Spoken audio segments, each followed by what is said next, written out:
Coco.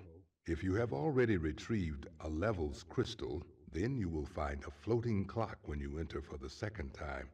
This floating clock activates time trial mode. Grab it, and the clock will start ticking. Race for the end to get the best time. But beware, some elements will change. Welcome to Time Trials, the very game mode that's probably going to have you put into one of two camps. You're either you either really enjoy this game mode because it adds a sense of replayability to the game, adds a different way of playing Crash Bandicoot, and and has some form of enjoyment of trying to get the fastest times possible, or a game mode that only serves to pad out timing and such because you need relics to get 100%. And I hope you have the time to listen to me ramble on for the next almost 48 minutes, because this particular game mode is one that I am torn about. Like, time trials like in this game series can be really fun, and I've seen people optimize times like beyond recognition. In fact, I got a new record here. And I'm not trying to get new records on all the levels and such, so yeah. But at the same time, this can also be very frustrating because this is a time commitment. Excuse me. It's something that you need to go through the next through like all the levels all over again, but you have to get every single relic and such. And if you only care about 100% and such, I just say go for sapphires and just and then just worry about the rest of the game's elements and such just for 100%. And only go for the golds if this is a mode that you legitimately enjoy. But there are some cases where the gold might as well not exist because you will see the gold relic time right next to the platinum relic time because of how much harder how much the gold relic almost as is almost as hard as the platinum, that it might as well not exist. The platinum relics are essentially a rite of passage in that case. Probably another word that's probably more accurate. It's a true testament of skill. It's basically something where you have to work for it. Working for that extra percentage. You only need golds to get this 45th gem, but platinums are basically if you really want to go above and beyond. The only thing that I can say, like, this and the dev times are bragging rights. It's not like the Staff Ghost in Crash Team Racing Nitro Fueled, where if you beat them all, you actually get a sweet pair of wheels. And I was actually close to beating all of them on the Xbox version of Nitro Fueled. It's more so, it's just, I don't really have the time for it, sadly, to go back and revisit them and such. And let's just say, the online of Nitro Fueled is in a dire state, even if players are still playing to this day. Man, the netcode sucks. The netcode to Nitro Fuel is just bad. Like, I love that game and all. I spent over 1,000 hours on it. But that netcode is just bad. And as you saw right there, that basket is something today I learned kind of case. Even on time trial modes, if you hit that basket, which it's easier said than done, you can actually get some Wumpa Fruit from it. Like, when it comes to levels like this, they can be an absolute blast to go through. Like, platforming levels that don't really have that much of a painful start and such, or the animal writing levels, such as this one, are really fun because Pura, in my case, has like a permanent dash button where you can actually hold it down rather than just holding square just to get a short boost or something. So you're not just trying to learn when to boost, you're just knowing how to boost. And with And with the platforming levels, if they don't have like some sort of painful setup, and we'll get to those, it's more so about your movement, your absolute freedom of movement. Just knowing what you know of the level, but doing it as fast as possible. And I'm no Crash speedrunner. I may have gotten every single platinum in Crash Team Racing and in this game, and I may have gotten every single platinum in Nitro Fueled. I may have gotten every single Dev Ghost in at least one version of Nitro Fueled. But I'm not exactly a Crash speedrunner and such. I don't exactly find myself revisiting these levels and such. I get them for a trinket. I don't really get them to be better and such. I know there are people that will sometimes go to the time attack aspects of, say, like Sonic Robo Blast 2 or they recently released the Ring Racers, and sometimes can really show some true skill in play. But what you're not seeing is the amount of attempts to try to finally get that run. And it can be frustrating because, in my case, I have things to do. Like, I love this game and all, but at the same time, the real daunting point about this is more so, do you have the time to do it? At the very least, your time commitment is just relegated to just the relics. It's not relegated to just getting some sort of overbearing collectible that didn't need to exist just for the sake of a $60 price tag. It's more so you're just playing through the level, but doing it really fast, really optimally, and getting every single line nailed down. And there are going to be some cases where you're going to go across those levels you don't enjoy. Sure, Crash Team Racing also has those kind of levels. Dragon Mines. And it's more of a case of when you finally have it done, you don't have to worry about it for a long time. But for a game like this, let me talk about the very reason why this took over a year to do, and I had to revisit this from week to week, night to night, to try to get these all done. These levels. The jet ski levels are my least favorite levels to time trial on. Like, I can't do the nitro jump in Hot Cocoa to get a 4-second time. I can't exactly do... I'm not exactly a speedrunner to get those, like, extremely optimized times and such. I have things to do. And that's why I am a bit torn down the middle about it. Because it's more so, is it really worth the time commitment? But let me get to the reason why I hate doing time trials on this level. On these levels. One, like the controls is very minor. You can definitely get used to them and such. But the real problem lies in all the levels aspects. The waves of the water, sometimes you can get pushed over a crate when you clearly went through it. The ramps being really picky. Like, they're not, like, super picky, but if you're not directly on them, you just go on the side like you never even interacted with the thing in the first place. And, like, cycles. I know cycles are a thing that some people wait to hit the clock to do, but you're having to judge, like, you're basically having to take a wild guess on things before going for it, and in levels like Tell No Tales, you also have to deal with certain elements, like certain obstacles hitting you when they really shouldn't, and the freaking seagulls. I hate the seagulls that much. There's like one case of a seagull being an absolute problem that is very inconsistent to deal with. And we're not even in the level anymore for me to rant about it. We're in Gee Whiz.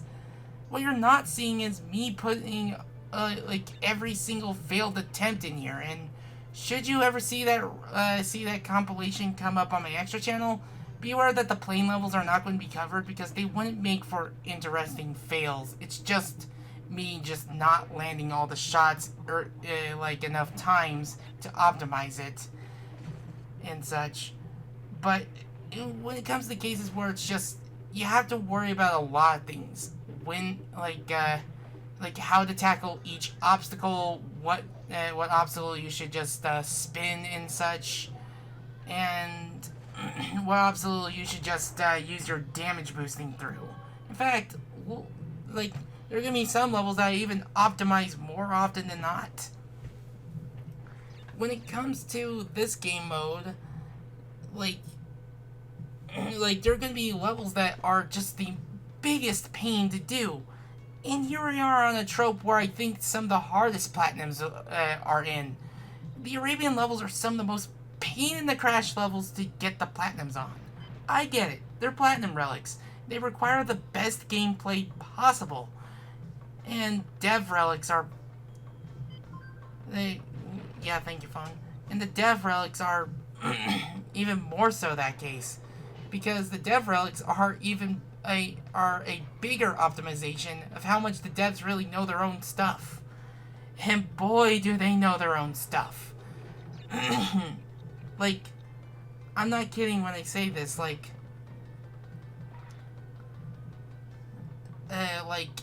you really only go for these if you really want something to prove.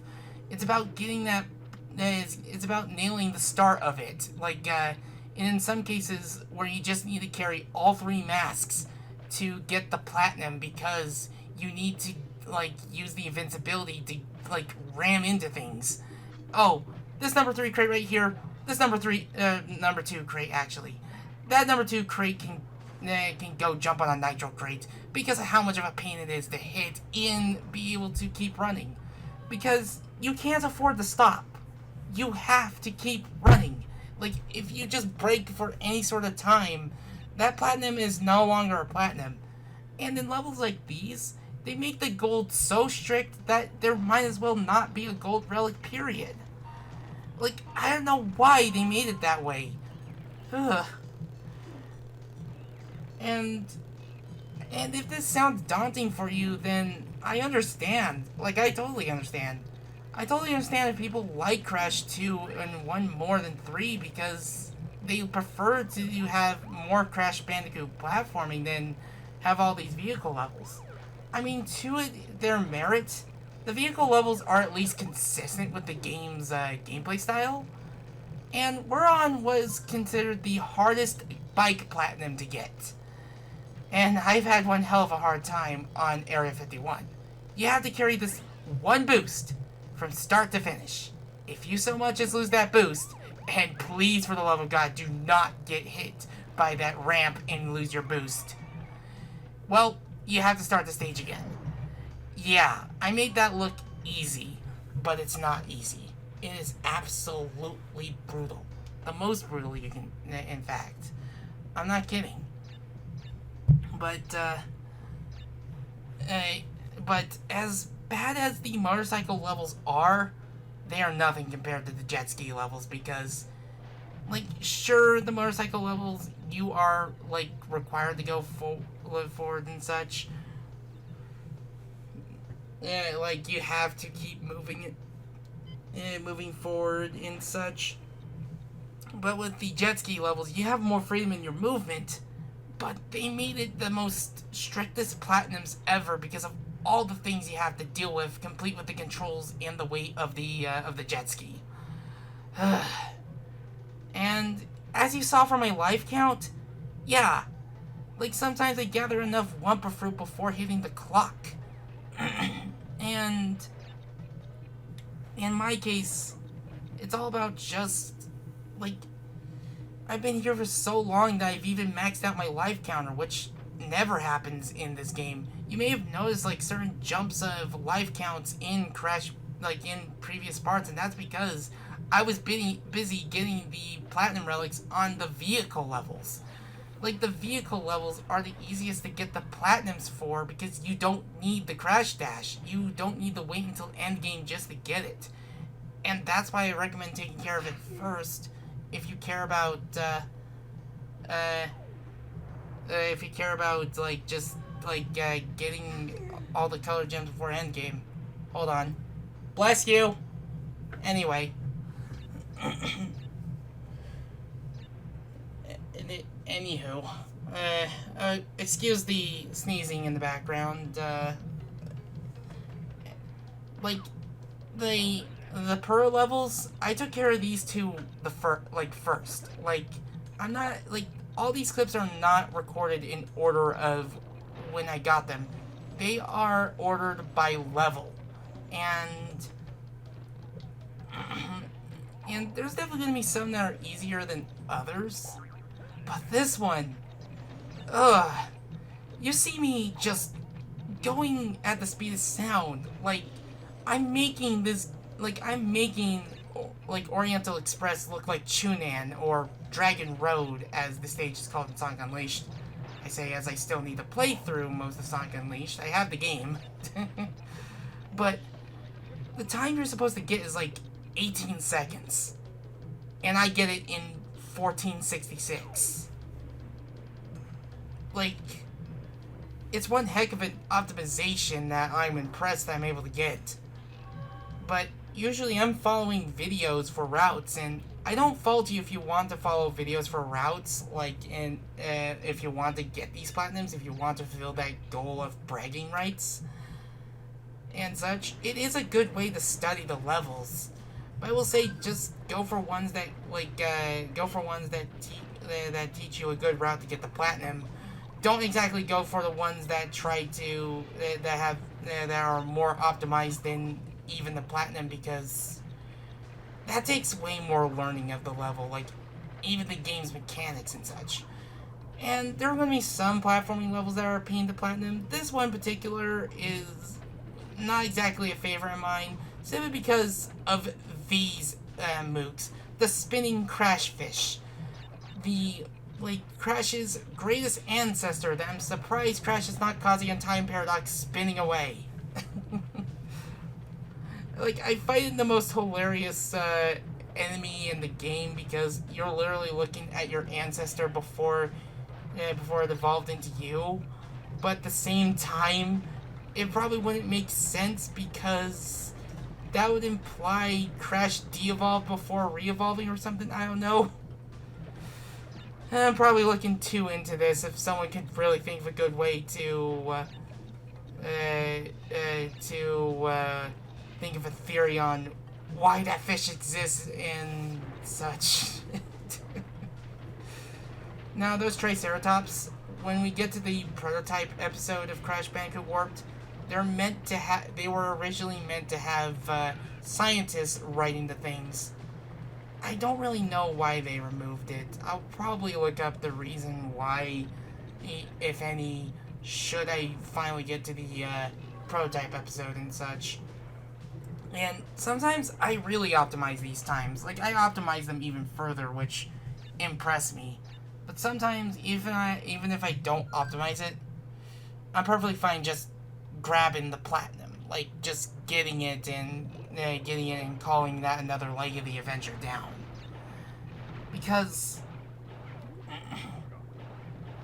I can only recommend this.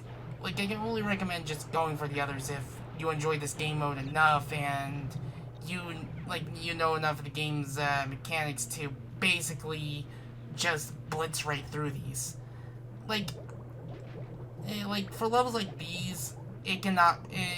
I can see where the problem can lie, because going through the underwater levels are probably my issue with going through the underwater levels is that you have to mash X a lot. You have to mash it so darn much.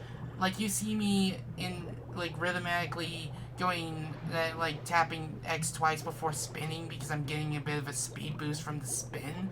And you need these masks to get through the whirlpool generators and such, just so you're not having to wait.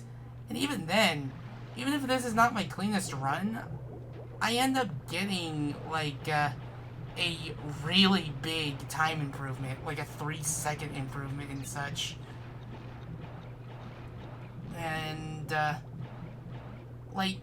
I believe the time for this the time for platinum on this is either 118 or 115 or something. You'll probably see it on screen, but I'm impressed that even with as messy as a run that was a 112. like, yeah. Yeah. And that's kind of where I stand in the middle of this. Oh, this level. This level. This level and Flaming Passion are some of the most brutal Platinum Relics to get in this game. And, I have some serious choice words for these levels. I really hate these levels. Like, when it comes to getting the relics for them, because you have to not. It's the case of the start of it is a pain. Because you have to wait for the carpet to come down at the right time. You have to make sure that your platforming is top notch. You can't afford any sort of error. And most importantly, it's another case of carry all 3 masks to get the platinum. And that's not even counting the one bug that can happen when you're holding the crash dash and you're getting on the grates. And please make sure that when you're going to this section that you're facing directly left. Don't hold left, don't, make sure you're not facing, facing northeast. Otherwise, Crash will just not grab the, not grab the grates. In this particular jump right here, that's a hard jump to make. That is way harder than it looks. And I failed that jump so many times that, during the practice run, I even didn't do that jump, and I still got the platinum for it. It's just that it's one of those cases when you get to the vertical sections and the side-scrolling sections that you need to be absolutely perfect. Ugh. And the gold relic. The gold relic is so low that it might as well not exist. Look at that time. I'm impressed of how much of a time difference I made on that.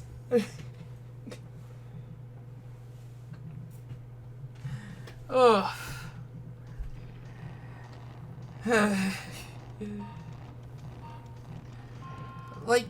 If I'm venting about this, that's because I kind of earned the right to vent about this, because I have a love-hate relationship with these things. In a kart racer, these things are way more enjoyable because you could just play it like typical Crash Bandicoot in a kart if you know how to nail your lines right enough. Because the best the best advice I can give when it comes to playing Crash Team Racing and going for the Platinum Relics is just try to optimize your lines, but try to break every single box. You don't need to do the time trial stuff of trying to keep reserves up, trying to go the fastest that you can, and trying to beat the Entropy and Oxide Ghosts. But in this game, it's just it's just freaking brutal. I've done it twice now. Is it just me enjoying the series enough, or have I gone crazy?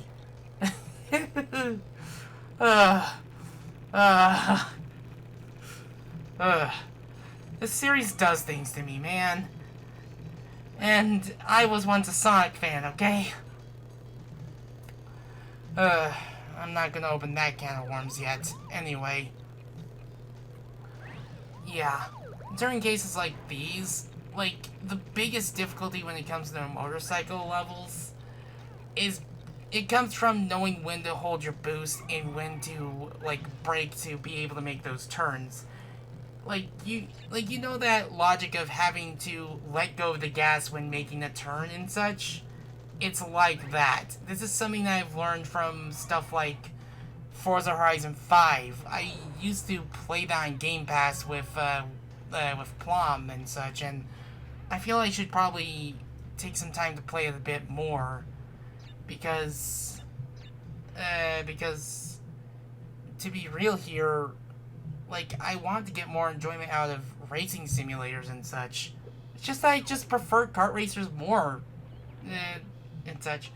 And speaking of which, this is the one time I actually get it on my first try. I've had those rare occasions where I've only done it, in a single digit amount of tries, and it basically moves the project along. This was the one case where I was absolutely surprised that I got it on my first go. Toad Village took me a couple of tries. And that particular scientist, That's a case of making sure you know how to counter each obstacle when you're not going around them. Like, that's a case of make sure to hit it dead on. Otherwise, I hope you're quick with the fruit bazooka and hitting those crates and booking it the moment you actually get it. Yeah, no joke. That's how I got it in the practice run. Like, this is the case of like me getting it on my first go was something that absolutely surprised me, and I could have optimized it further. You will see a moment where I could have optimized it, but I got nervous, and I didn't get like a better time because of it. I still got the platinum, mind you. I even got a new record. I think I got a new record, and like this part right here, like if I had just not done that, I probably would have gotten a 56 on it. Like, that's a 2 second, improvement over my best platinum. And you saw the unnamed one? That's because I barely missed it. There's some times that are just so strict that you just barely get it by the time you finally get it. And now for Sphinxinator, yes, this level. I will say this, I hope that you have a good run the moment you hit that clock and you're able to spin exactly on the right time where you actually get the double zeros on, well, on the start of the match, because when you get that double zeros, it is like the best feeling ever, because it's just like, man, I'm gonna have quite the speed advantage. Fortunately, there is some leniency within this level because it has to account for the closing doors. If you're able to get the cycles without worrying about doors closing, then then take it. But sometimes just getting the platinum is just good enough if you're not the kind to revisit these for further time advantages. I mean, I think I was lucky to even still get the platinum even with that time disadvantage I had there, because Crash was not hitting the boxes I want him to. And the Egyptian levels, while I do have some problems with a couple of them and such, I feel I probably could have just waited on that one and just I would have gotten it anyway, because the platform outran me. Like, there are at least a couple that I really enjoy. I think it's Tomb Raider that I find surprisingly the most fun getting the platinum on, because it's just, when you get that right cycle, like, just being able to get across the water is the most, it's the most, it's the most exhilarating thing possible, because it means, you just basically made a huge time advantage simply because you just were able to get over the water and be able to skip a cycle and such, or whatever it is. I'm sure there are Crash speedrunners that can really tell you the best absolute routes and can really show you, something better than what I can show here. And the plane levels.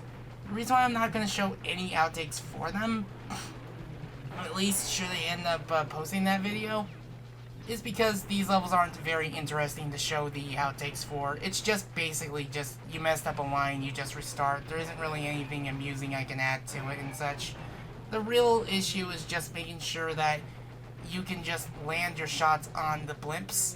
And I think Mad Bombers is way harder because you had to hit 2 weak spots and such. Your biggest enemies here are going to be Cortex's fleet. You may see in some levels where I only have 55 lives, and in some levels I have 99. That's because I didn't, I mentioned this earlier, I did not record these in order by level. I recorded these in order by when I was able to get the relics for them. And that's kind of how I did things. That's kind of how I took care of all these. Now for the one level that took me, the longest, and you can see right there the waves even working against me. You have to worry about so many things with this level, and the biggest run killer that isn't the ship near the end of the level, or the swinging anchorman, it's the seagull. This one seagull is actually the biggest problem of the level. this seagull can outright decide to just not jump off the box and let you hit it, because you need that box. You need to hit every single time crate in your pathway if possible. That's the name of the game with Relics. There can be some time crates you can avoid and still get the platinum. Look at the future levels. But for this case, you need to make sure your lines are good enough to hit every single time crate. Like, sure, you can miss like at least one or two, but it is recommended you hit every single one of them, because the platinum relics for this level, for any of the jet ski levels, like without glitches, is some of the most painful platinums to get, period. I've had nights, hours spent on these levels. That's what it's like. That's what it's like when you want to basically, like, do some time commitment to basically get some of the time challenges knocked out, because they want you to work for these things. And this particular ship right here, if it wasn't that seagull or that anchor swinging guy, or anchor swinging pirate, it's that ship. Because if you don't exactly line up to get those get those time crates exactly, and there's another set of time crates that can really go jump on a nitro crate for all I care. We're about to come up on it. Well, you're not exactly getting the platinum, and if you do, you probably get it close. This ramp right here, this freaking ramp, I really hate that ramp, because you need to make a very sharp turn and hit both the boxes. You can't just hit one or the other. You have to hit them both.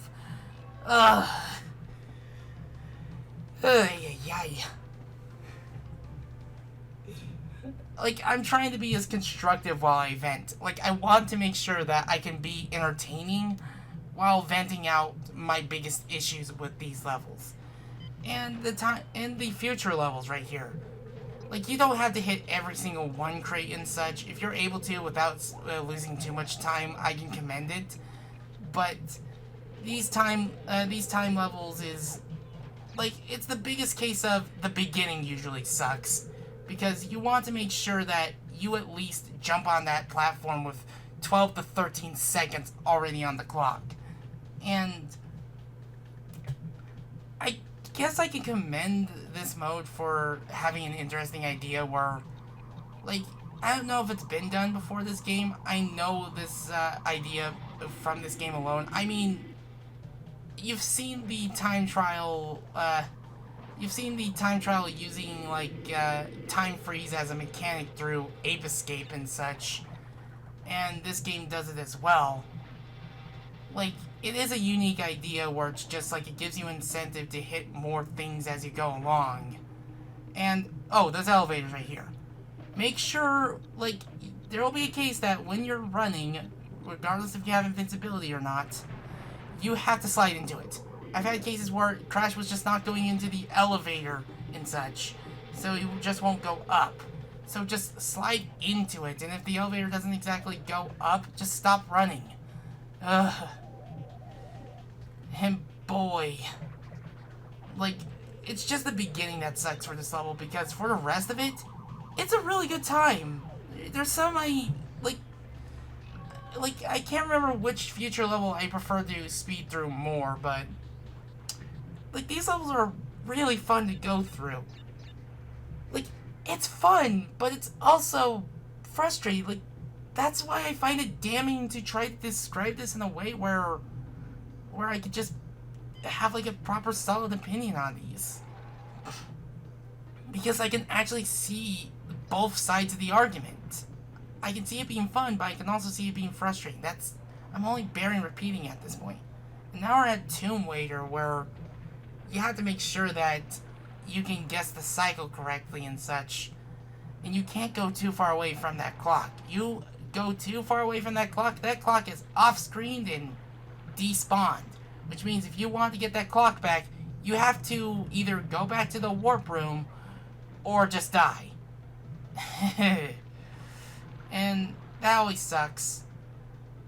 So all this is basically just make sure you can take full advantage of when the water has lowered, and making sure that you are good with doing Death Tornado spins when you're jumping and such. And while it may seem like this level, I was worried it was going to be one of the worst to go through, oddly enough, this level has grown on me. Like, I find it really fun to do time trials on. When you have invincibility, the water stays shallow. I'm not kidding. Yes, I get the pun with this level. I wouldn't be surprised if it was named that way because, well, Tomb Raider was a new thing at the time. And look at that. Look at that. I think the Platinum Relic time is like 124. So if you really optimize on your times, you can really optimize on it. And now we're at Gone Tomorrow and such. Like, this is one of those cases of knocking out enemies like ahead of time before going for the run.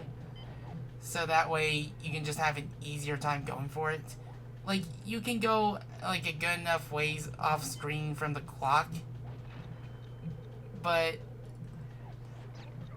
this isn't like while when you finally get the run, it's pretty fun. It's just the start that sucks about it. Like, I really don't like the start of this level. The rest of the level, when you finally get to the rest of the level, man, like it's a thrill ride. But for the most part, you're gonna be stuck here. Like it's just trying to nail every single obstacle. Like, it's a bit of a mind game when it comes to this. Like, it's not just going through the level as fast as possible, it's also tackling every single obstacle in the best way to benefit your speed. And now you're going to see one thing that fortunately you only have to do once. We're going to come up on a crate that is over a bottomless pit that's a time crate. How do you tackle this crate per se? Well, basically, you want to get on top of it like this and immediately jump off. Because once you do, you basically break that crate because of your invincibility. You just have barely enough time to jump right off of it as soon as you're on it. And, like, if you really enjoy time trials and such, like, I can enjoy the idea of it. I respect it and such. And there are some cases where I do enjoy it. My best time was 58 flat, which impresses me. And, like, there's a thrill to just basically getting that exact perfect run. Like, I can see the positivity in it as well as the negativity, and that's why I'm just so torn on trying to find the proper words to describe how I feel about it. Because I feel content that I get it, but I feel frustrated when it takes me, like, so long to get it. And the reason why I decided to opt to make this a post-commentary part is simply because I need to focus on these levels. I need to have laser focus because I can't exactly talk and optimize at the same time. Like, I can talk and play at the same time. I do want to keep my Let's Plays live if I can help it. But when it tries, for stuff like this is the one case where I'm just like, let's go post-commentary for this case because I need to have laser focus so that way for when I upload these later, like, I'm talking about it, like, after the fact, so you're seeing the best gameplay I can provide while I can talk about why and how. You don't need to be absolutely perfect to enjoy certain games. It's just you only want to be perfect if you really enjoy a game enough to optimize your skills at it. Like, that's how it's like. Like, you only do it if you really enjoy the game enough to do stuff like this. And this last part, this is just as brutal as Roadhog, because you have to make sure you can carry a boost long enough at the ending stretch. I think I barely got this one. Like, and that's how it is. If this kind of stuff isn't exactly your forte, I am perfectly fine. Like, Okay, let me reword that. I totally understand. I totally understand if, like, just trying to get the best run at the fastest speed possible is not exactly your thing. And now we're at Flaming Passion, a level that is also a case of the start sucks and you need to get all the masks for it. A case where you need to hold on to your masks and such, because my biggest ire comes from the middle section. I hate that middle section so much because I've lost so many runs because the fire from the hitbox extends so much. And when it's not the fire from those hitboxes, it's this section right here. This particular section is the absolute pits. Because, sure, the ending of it is going to be the most satisfying thing you can nail, but it's everything else trying to get to it. Like, you have to nail the... you have to nail the parts around it, and even then, that was not the most optimal strat. I've seen people even, take even faster ways of getting up there. And I got a new record from it. Like, you're only seeing me do the most successful attempts from it. The absolute successful runs. What you're not seeing is the 4.5 hours that I cut from it. Yeah, that's how long these can take. Like, they even taken longer. Like, I've had to delete footage off my hard drive because I didn't want it taking too much space. Yeah. Now for Mad Bombers. I wish I could say this is easy. Mad Bombers is a pretty difficult platinum to get. I'd argue it's probably harder than the secret level we're about to get to, a Sega Genesis reference and such. And that's because you have to hit 2 weak points, and you have to make sure you hit the weak points enough just to make sure you have enough time to go for the others. And it wouldn't be so much of a problem if Crash had a crosshair.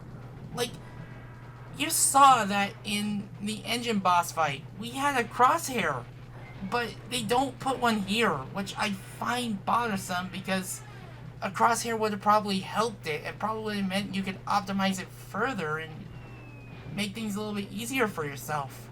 Because, like, World War fighter planes, like, from around this time period, they had crosshairs on the nose of the plane. They had those. like, if they were gonna have those had crosshairs, why couldn't these hit? Why couldn't the levels have the crosshairs?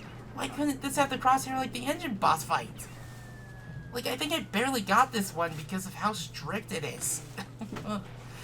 At the very least, that's like 2 of the 3 plane levels taken care of. You saw, like, I had like a failed run because I got the gold instead of the platinums for it. Excuse you. Anyway. Now for the last 2 levels, the last platforming level and the last jet ski level for this video. We're at Bug Light, which I think is also one of my favorite levels to do the time trial on, simply because of, well, the time trial and such.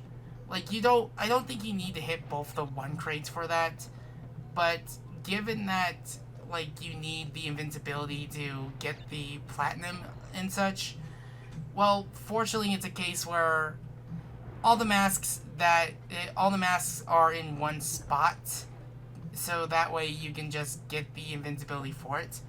I think in Insane Trilogy they added a noise to tell you, hey, the bug has the Firefly has ran out of time and such. And as much trouble as darkness gives me on S-Video, I will say this right now, the biggest disadvantage of playing with S-Video is that it does not exactly take the darkness levels that kindly. I'd say it's the worst with Area 51 because you do have a light source. It's your headlight, but it's just you have a lot less light than if I was playing on RCA or Component. But fortunately, darkness doesn't permeate. I'd say it's probably the absolute worst with like stuff like GoldenEye with very dark levels. And even then, I think this was my second attempt. But I was able to get it just perfectly. Ugh. Now, for what I consider the hardest of them all. Without going to Hot Cocoa to get the Platinum Relic, this is the most brutal Platinum Relic because of one thing and one thing only. You need to keep the time frozen once you hit this section of 3 crates. Because you will hit the Platinum time. I apologize for the pause. You will hit the Platinum time relatively close to one section. And you need to not only hit that 3 crates, it is possible to swerve, hit both the crates, and continue going and get the Platinum. But every time I've tried, I've failed, so I've actually had to look up a PAL time, which I'm surprised I was able to apply to get the time on the NTSC-U version of it. Certain levels are much harder to get the Platinum time on for the PAL version. I think because the PAL runs at 30 frames per second rather than NTSC's 35 frames per second. And those times do matter. People don't run the PAL version of Crash Bandicoot 1 when it comes to 100% or any percent because it's the slowest version and it also has some other quirks that make it not exactly an optimal version to speedrun. And if you're able to hit both of those 2 crates, you have a serious time advantage, but when you reach this point, you need to keep this clock frozen. You need to keep it frozen. It is, you are so close to losing the Platinum because of it. And I missed a very optimal 3 crates, so I had to hit all these 2 crates. They put a lot of these, mind you, but you cannot afford to let that clock unfreeze. The moment it unfreezes, it will go over the Platinum time. It is that strict. This particular level, I've actually dreaded the most because I actually failed to get the Platinum on that one. That 2 was not worth it. I don't know why they put a 2 crate there. Maybe they wanted you to run to a bomb while getting it. And this was me looking at my GameFAQs page, seeing if I got the Platinum on it. And as soon as I saw it, I unfreeze, and look at that. I did not get the best time on it, but I don't care. I got it. So, yeah. Time for me to do the outro. So, if you want to donate, there are a couple links in the description, and any amount helps. If you want to subscribe for this, for more episodes from this series and any others like it, all you have to do is hit the subscribe button and the bell and you'll be on your way. But you don't have to if you don't want to. That's enough rambling about, Crash Bandicoot Warp's time trials, at least until the next part. I hope you're taking really good care of yourself, and I shall bid you adieu. Finally!